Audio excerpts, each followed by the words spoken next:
Olá, queridos, a paz do Senhor a todos. Eu sou o Edson Oliver do seu canal cristão e hoje nós vamos trazer uma palavra aqui abençoada no livro do Apocalipse. Eu quero convidar você agora para a gente compartilhar junto dessa palavra.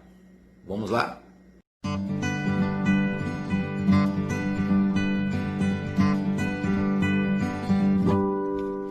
Minha irmã, meu irmão, você que está aí do outro lado, eu quero pedir você agora, se você puder, se você quiser, você pega a sua Bíblia, nos acompanha aqui nesse trecho, da palavra de Deus, que é o livro do Apocalipse, no capítulo 3, e a partir do versículo 14, vamos ler aqui a palavra do Senhor, que está lá no livro do Apocalipse, no capítulo 3, versículo 14, a partir do versículo 14, que fala sobre a sétima carta à igreja de Laodiceia. A igreja de Laodiceia era uma das 7 igrejas da Ásia, onde o Senhor, na revelação do Apocalipse, na revelação que o Senhor deu a João, o Senhor enviou também uma carta para esta igreja. E nós vamos aqui numa breve palavra aqui, meditar juntos a respeito desta carta e vamos ver o que o Senhor tem para nós neste dia. Bom, acredita aí que você já pegou a sua Bíblia, está com a sua Bíblia aberta, se você quiser nos acompanhar aqui nesse trecho, vamos lá. Bom, o versículo 14, queridos, o Senhor diz assim: E ao anjo da igreja que está em Laodiceia escreve, isto diz o Amém, a testemunha fiel e verdadeira, o princípio da criação. Aqui Jesus está se apresentando aqui, para esse pastor, ou seja, para esse anjo que está em Laodiceia. Aqui ele começa aqui se apresentando. Ele falou, quem está escrevendo essa carta, aqui diz, isto diz o Amém. Ele está se apresentando, testemunha fiel e verdadeira, o princípio da criação. Ele está ali se apresentando, o Senhor Jesus, se apresentando, a esse líder que está em Laodiceia, e falando, eu sou o Senhor, eu estou me apresentando, Isso diz a testemunha fiel, verdadeira e o princípio da criação. O Senhor aqui, ele começa a carta se apresentando, para não ter dúvidas que foi o Senhor que estaria enviando essa carta ali para Laodiceia. Bom, vamos lá. No versículo 15, o Senhor fala assim para aquele povo assim: Eu sei as tuas obras, que nem és frio, nem quente. Tomara que foras frio ou quente. Bom, eu sei aqui, o Senhor está falando de conhecimento, o Senhor conhece, Aqui está falando, eu sei, o Senhor está falando de ciência, Ele sabe o que aquele povo está fazendo, o que eles estavam fazendo, ou seja, o Senhor conhece. Então, meu querido, nós levamos aqui, vamos interpretar um pouco o texto aqui. Eu não sou nenhum hermenêutica, não sou nenhum poliglota, nenhum hermenêutica, mas vamos tentar aqui destrinchar isso aqui juntos. O Senhor, ele está falando aqui, primeiro ele se apresenta, para não ter dúvida que foi ele que escreveu, que enviou essa carta para aquele povo, e depois ele fala claramente, o Senhor, eu sei as tuas obras. Então, o Senhor é aquele que conhece todas as nossas obras. O Senhor sabe. Não adianta eu tentar me esconder do meu pastor, não adianta eu tentar me esconder dos irmãos, não adianta eu tentar esconder da minha mãe, da minha esposa, não adianta você esconder do seu marido, não importa. O Senhor, Ele sabe as tuas obras. Só que aqui me chama a atenção o seguinte, que essa Laodiceia, essa igreja, o Senhor fala o seguinte, que as obras dela não era fria e nem quente, ou seja, estava em meio termo. Então, o que acontece aqui? Eu vou tentar aqui usar uma alusão, explicar para você o que o Senhor ele estava dizendo ali. Já aconteceu com você de você chegar em casa cansado, de algum lugar e com muita sede, e você chegar aí na geladeira, tomar aquele copo de água fria, que coisa deliciosa. Ali você sacia sua sede, é muito bom. É muito gostoso. Você toma aquele copo de água gelada, aquele copo de água fria, e ali parece que o cansaço, aquela coisa vai embora, né? Pois é. Mas já pensou se acontecer de você chegar em casa com muita sede, cansado, e alguém te dá um copo de água morna para você tomar? Que coisa ruim, né? Então, já imaginou também aquele tempozinho frio, né? Aquele tempozinho frio ali, você vai lá, faz aquele café quentinho, aquele café com leite, ou aquele chá quente, ou então aquele Toddy, né? Aquele chocolate quente você toma, né? Mas você já foi na casa de alguém, visitou algum irmão, e lá te ofereceram um café morno para tomar? Que coisa horrível. Então faça uma experiência. Eu fiz essa experiência. Faça essa experiência. Quando você estiver tomando banho, você liga o seu chuveiro lá no morno. Liga no quente não, nem no frio. Liga no morno. No morno. E tenta tomar um pouco daquela água. Coloca aquela água na boca. Você vai fazer ânsia de vômito. Você vai vomitar. E o que o Senhor está falando aqui para esse povo? Você não é quente e nem frio, né? O Senhor fala que conhece as suas obras, que nem é quente e nem é frio, é morno. Então o Senhor sabe o que é esse quente ou frio aqui, irmãos. É aquele crente que hoje ele está na igreja adorando a Deus, hoje ele está na presença do Senhor e amanhã ele está pecando, né? Hoje ele está profetizando, falando língua estranha, né? E amanhã ele está falando palavras torpes, xingando, com palavras erradas, né? Então, piadas de mau gosto, coisa que não agrada a Deus. Hoje, aquele crente hoje, ele está pulando no mistério, ele está lendo a palavra e amanhã ele está na pornografia, né? Ou seja, ele é uma coisa misturada. Lá na igreja tem dia que ele é quente, que ele fala língua estranha, ele profetiza, ele lê a palavra, ele prega, ele canta, é uma bênção. Amanhã ele está vendo filme pornográfico, amanhã ele está pecando. Então ele faz coisas quentes, faz coisas frias. Aí o que acontece? Quando você mistura o quente com o frio, ele fica morno. Você pega alguma água, irmãos, pega uma água quente e mistura com água fria, vai ficar morno. Então, o Senhor está falando aqui daquele crente que ele faz tudo isso.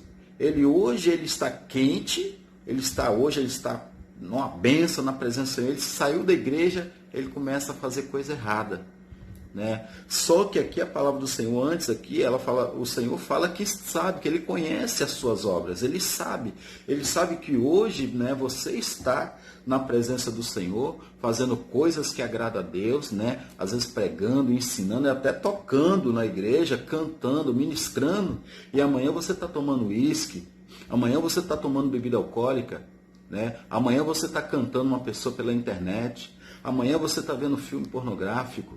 Então você está fazendo coisas frias e coisas quentes. Você está sendo um crente morno na presença do Senhor.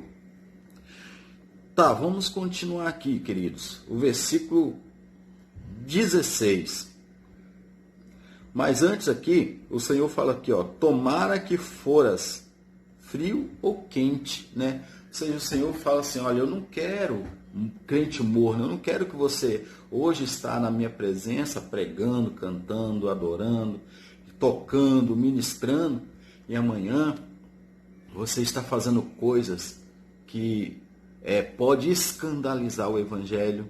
Você está fazendo coisas e muitos pensando que Deus não está vendo, mas a palavra diz aqui, ó, eu sei as tuas obras.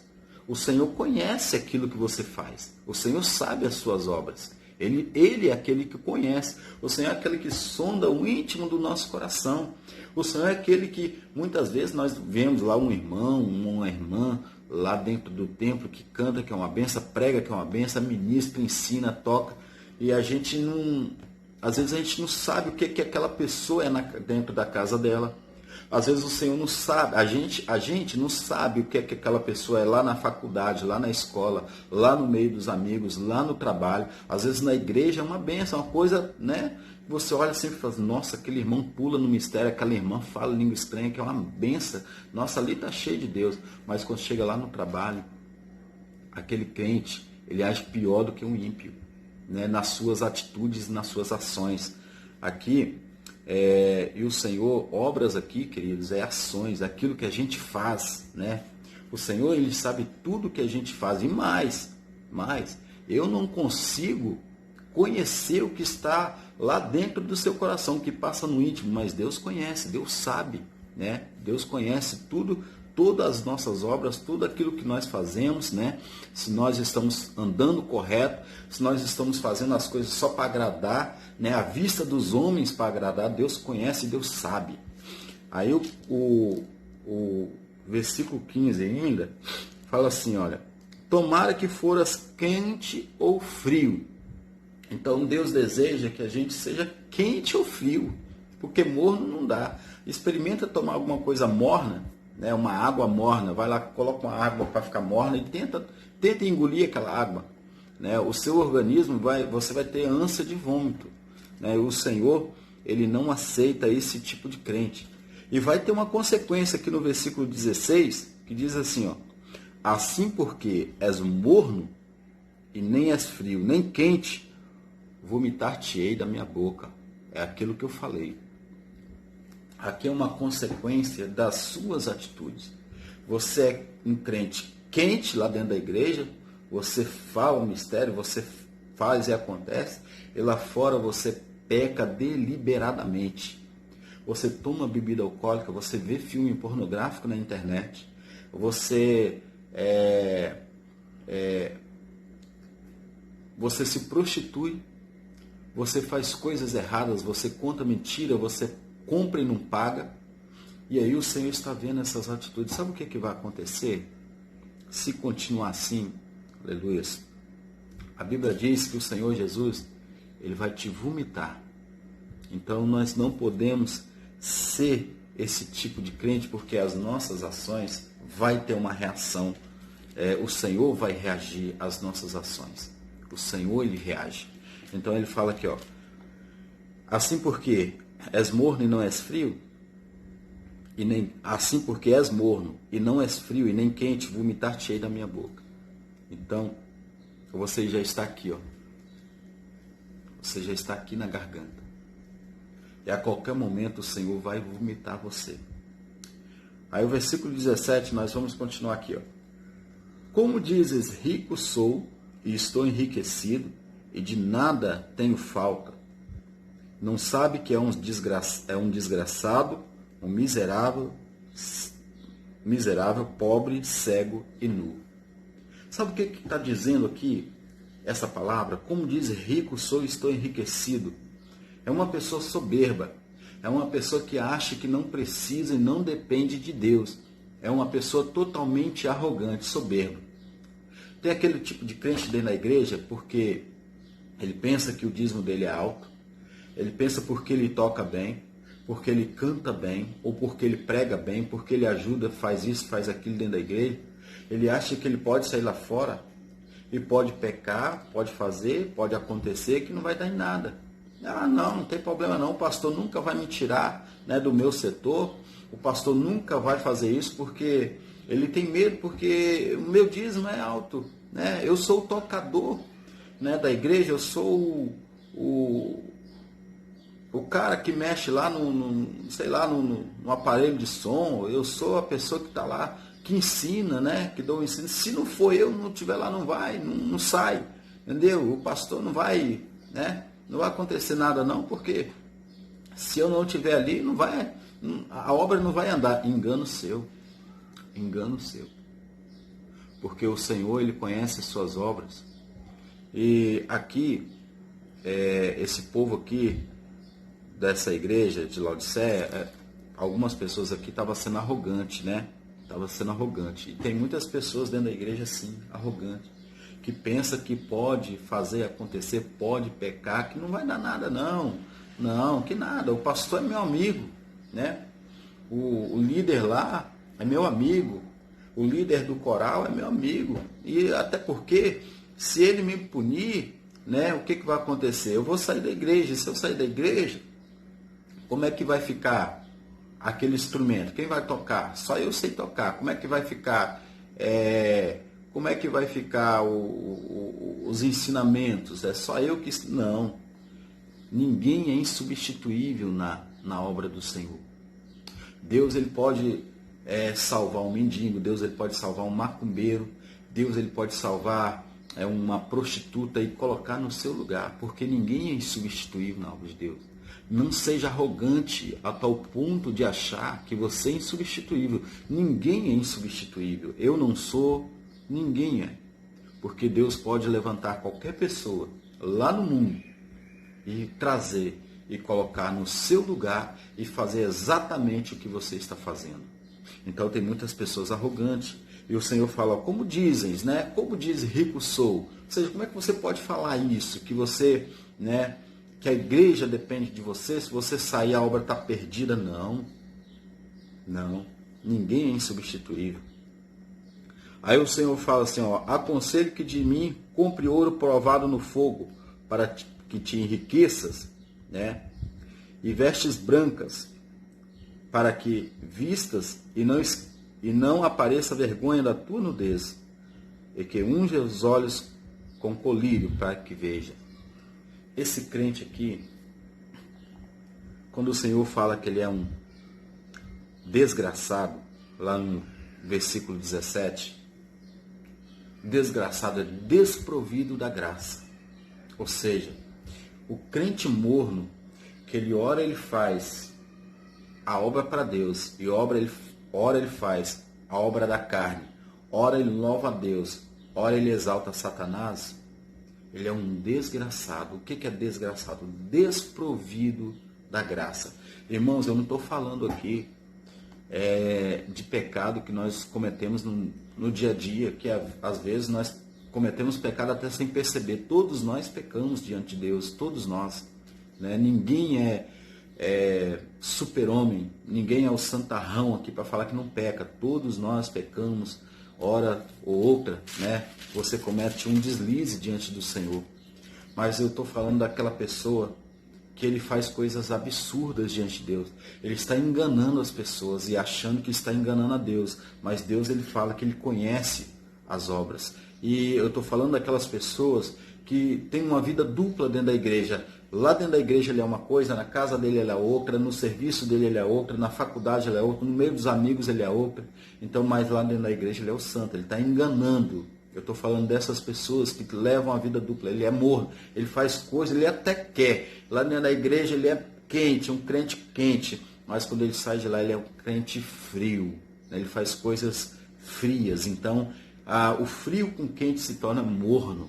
Né? Eu estou falando desse tipo de crente. Não é aquele crente que muitas vezes, irmãos, nós cometemos um deslize, um pecado. Às vezes falamos uma mal palavra, até com alguém. Né? Às vezes um pensamento errado, mas você corre lá e o Senhor me perdoa, tem misericórdia de mim, meu Pai, eu errei. Senhor, tem misericórdia da minha vida, acabei falando, acabei pensando, acabei fazendo alguma coisa que não agrada o Senhor, que acabou entristecendo o Teu Espírito Santo, tem misericórdia da minha vida, e você se arrepende, você pede perdão a Deus. Não, irmãos, não é esse tipo de crente que a Bíblia está falando aqui. A Bíblia está falando do crente morno, aquele que peca, não se arrepende, aquele que faz uma coisa... Hoje é uma coisa, hoje ele é crente, amanhã ele está pulando o carnaval. Hoje ele é crente, amanhã ele está tomando cerveja. Hoje ele é crente, amanhã ele está vendo filme pornográfico. Hoje ele é crente, amanhã ele está se prostituindo. Hoje ele é crente, ele está falando em mistério, ele está orando, ele está pregando, ele está tocando, ele está fazendo isso, fazendo aquilo. E amanhã ele está fazendo coisas absurdas, coisas que desagrada, entristece o Espírito Santo de Deus. Esse é o crente morno. Então vamos lá. Quando eu falo de desgraçado, como eu falei aqui, é desprovido da graça, ou seja, esse crente não tem mais a graça de Deus, ele é um desgraçado. Cego, miserável. O que é uma pessoa miserável? É uma pessoa que vive na miséria. É uma pessoa que totalmente miserável. É uma pessoa que vive na miséria. Aí vamos lá. Pobre. Pobre é uma pessoa que não tem riquezas, né? Pobre. Porque o que acontece? Eu não estou falando de riquezas aqui materiais, não estou falando de pobreza e riqueza materiais. Nós sabemos que o nosso Deus, ele é o dono do ouro e da prata. Essas pessoas, elas são pobres da graça, elas são pobre, como eu falo assim, pobre de temor, pobre das bênçãos de Deus, elas são pobres. Cego é que esse crente morno, ele perdeu a visão espiritual. Ele perdeu, ele não tem mais a visão, ele acha que ele pode pecar, ele não tem mais visão espiritual. E muitas vezes Deus o alerta, né, traz uma palavra, usa alguém para alertar, e mas ele está cego, ele não consegue enxergar que Deus está falando com ele. Ele está cego, nu. As vestes espirituais foram embora. Ele está nu espiritualmente diante dele. Ele está vestido materialmente, ele está com a roupa, às vezes está de terno, está de vestido, de saia, né, até o joelho, né, o outro está de terno, mas ele aparentemente ele está vestido, né, fisicamente, mas espiritualmente diante de Deus ele está nu.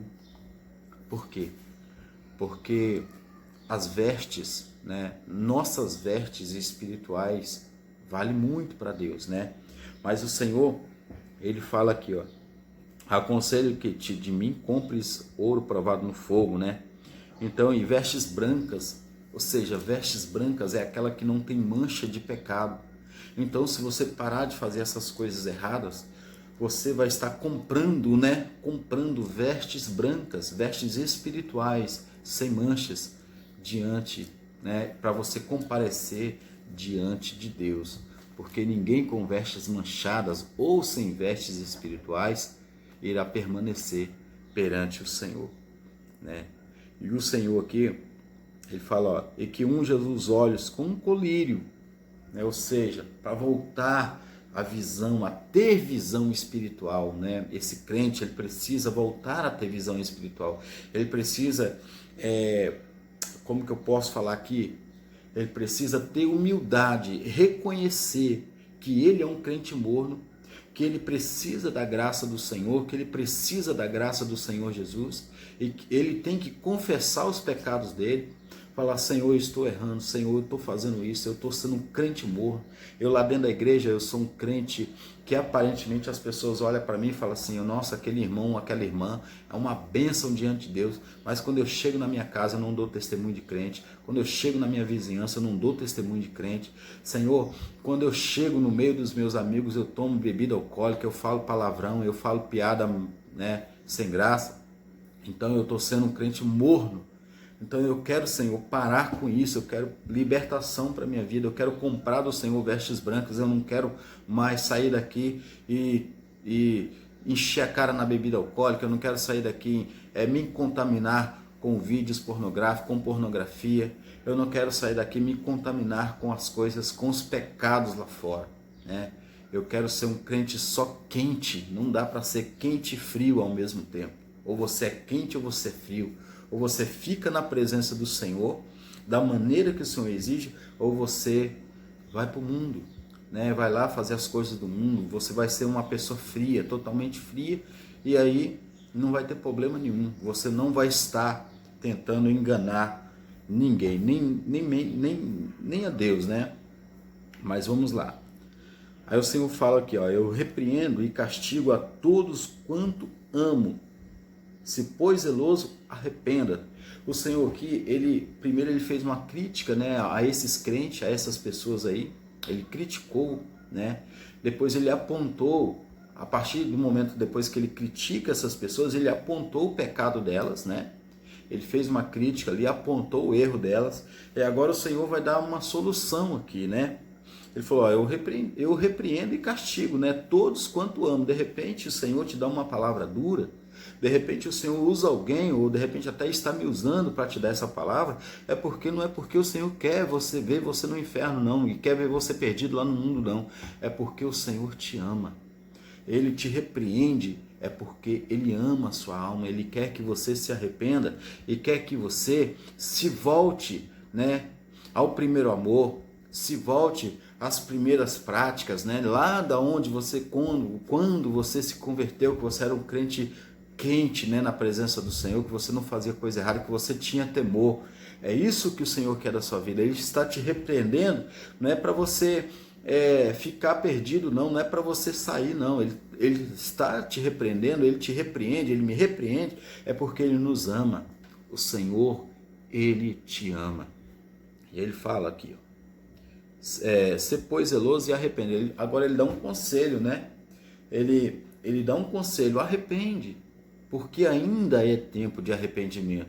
Se o Senhor manda essas pessoas se arrependerem, é porque ainda Ele quer essas pessoas de volta. Porque se Ele não quisesse você de volta na presença dEle, Ele falou, pode ir, se vira, vai embora, entendeu? Mas não, o Senhor está te dando um conselho aqui, arrependa. Arrepender de quê? Se o Senhor está mandando arrepender porque algo errado você está fazendo ou você fez na presença do Senhor, e o Senhor fala, arrependa-te. Porque quando há arrependimento, há perdão de Deus. E se o Senhor fala, Ele está mandando aqui, pedindo aqui para você se arrepender, é porque Ele quer te perdoar, né? Então, aqui, arrependa-te. Eis que estou à porta e bato. Versículo 20. Eis que estou à porta e bato. Se alguém ouvir a minha voz e abrir a porta, entrarei em sua casa e com ele cearei e ele comigo. Eu quero terminar essa palavra aqui falando para você, meu querido, que o Senhor, Ele fala aqui, olha, Ele está à porta, Ele está batendo.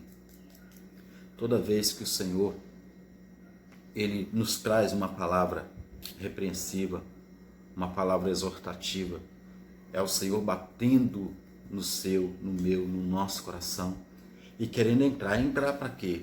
O Senhor está do lado de fora, o Senhor não está dentro. Muitas vezes você está enganado, você pensa que o Senhor está dentro, mas não está, o Senhor está fora, o Senhor está batendo. E Ele quer entrar para quê? Para fazer essa limpeza. E se você deixar Deus entrar, Ele vai entrar, Ele vai limpar essas coisas sujas e Ele vai te ajudar. E Ele fala assim, eis que estou à porta e bato. Se alguém ouvir, você está ouvindo a voz do Senhor nesse dia? Você está ouvindo a voz de Deus? Então abra a sua porta, abra o seu coração. Aí você me pergunta, mas Edson, como é que eu abro a porta do meu coração para Deus? Vai lá, se arrepende, se humilha, fala para Deus o que está acontecendo na sua vida. Confessa para o Senhor, fala tudo para Deus e fala, Senhor, eu não quero mais continuar, aleluias, nessa prática. Eu não quero mais continuar fazendo tal coisa. Eu quero servir ao Senhor com sinceridade. Eu não quero mais sair da igreja, ir para um bar, ir para um boteco, ou sei lá, fazer coisas erradas. Eu não quero mais. Eu não quero ser na igreja uma coisa e lá dentro da minha casa outra. Eu não quero ter vida dupla diante do Senhor. É isso que é abrir a porta, você se humilhar para Deus. Você abriu a porta. Quando você se humilha e confessa, você abriu a porta. E aí o Senhor vai entrar. Ele vai fazer uma transformação, Ele vai te ajudar, né? Aí aqui, entrarei em sua casa e com Ele cearei e Ele comigo. Deus não entra se você não abrir. Só que se você abrir, Ele vai entrar. Ele não vai só entrar, Ele vai entrar e Ele vai cear com você, né? Ele vai se assentar com você, ou seja, Ele vai estar do seu lado. Cear aqui significa que o Senhor vai estar sempre presente na sua vida. Ele vai estar sempre participando ali da sua vida, porque você abriu a porta para Deus, né? E aí no último versículo diz, ao que vencer, lhe concederei que se assente comigo no meu trono, assim como eu venci e assentei com meu Pai no seu trono. Vencer o quê? Vencer essas coisas que está acontecendo na sua vida, vencer o pecado, vencer essa vida dupla, vencer essa mornidão. E eu falo uma coisa para você que está vendo esse vídeo, sozinho você não vai conseguir vencer. Sem a ajuda de Deus, você não vai conseguir vencer. Se você não abrir a porta para Jesus entrar, fazer a transformação na sua vida, se você não se humilhar, não pedir ajuda do Senhor para você, você não vence. Você não vai conseguir vencer. E o Senhor fala que ao que vencer, né, vai ter esse privilégio, Senhor, ou seja, eu considerei que se assente comigo, ou seja, você vai estar eternamente diante do Senhor, mas você precisa vencer. Você precisa vencer a pornografia, você precisa vencer o alcoolismo, você precisa vencer a prostituição, você precisa vencer a impureza de mente, você precisa vencer a mentira, você precisa vencer a fofoca, você precisa vencer o eu, o orgulho, você precisa vencer o pecado, meu irmão. É o que o Senhor fala para você neste dia. E o versículo termina assim, versículo 22. Quem tem ouvidos, ouça o que o Espírito diz às igrejas. Então, peça ao Senhor misericórdia, peça ao Senhor graça e que Deus abençoe grandemente a sua vida.